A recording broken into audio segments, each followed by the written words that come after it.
The morning sun had only just risen, spilling a soft golden glow over the quiet roadside diner. Steam curled from coffee mugs, and the low growl of motorcycle engines blended with the smell of fuel, bacon, and leather.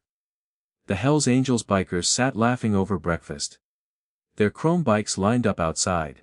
They looked intimidating, the kind of men people usually avoided. But beneath their vests were lives and stories few ever asked about. Their laughter echoed until it was suddenly shattered by a desperate scream.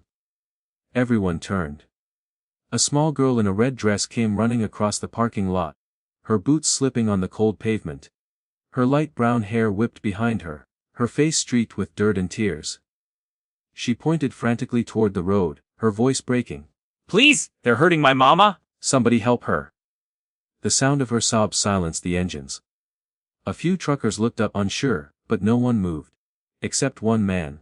If you believe in kindness, second chances, and people who still step forward when the world looks away, please like, comment, share, and subscribe to Kindness Corner.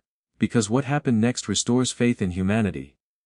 The man who stepped forward was Mason Cole, a broad-shouldered biker in his late 30s, the red and white Hells Angels patch sewn onto his jacket. Life had hardened him, fights, loss, betrayal. But nothing had prepared him for a frightened child like this. He knelt down, gently steadying her shaking hands. "Where's your mama?" he asked softly, his voice calm but firm. Through tears, the girl pointed down the two-lane road toward a group of old trailers hidden by trees. "They're beating her," she cried. "Please help." Mason stood instantly, his expression turning serious. "Two riders with me," he said. Within seconds 3 Harleys are to life and tore down the road, dust and wind filling the air. The diner fell into stunned silence. One of the bikers wrapped the girl in his leather jacket and brought her inside. She sat by the window, watching the red taillights fade into the distance.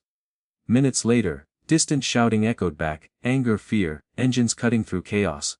Mason and his crew reached the trailer. Inside, a drunk man had trapped a woman against the wall, his fists bloodied, his rage out of control. Sunlight from a cracked window fell across her bruised face. Before he could strike again, boots thundered across the floor. Mason caught the man's wrist mid-swing and twisted it hard. The bottle shattered on the floor. The other bikers restrained him without a word. No speeches. Just action. Mason turned to the woman, his voice instantly gentle. "Are you okay?" She nodded, tears streaming down her face. Police sirens soon echoed in the distance. When officers arrived, the bikers didn't flee. They stood calmly outside as the woman, Carla, explained everything. The man was her ex-boyfriend, recently released from jail. As he was led away in handcuffs, Mason walked the little girl Hannah back to his motorcycle. "You did good," he told her quietly. "You were brave." They rode back to the diner together, Hannah sitting safely in front of him, clutching a helmet far too big for her head.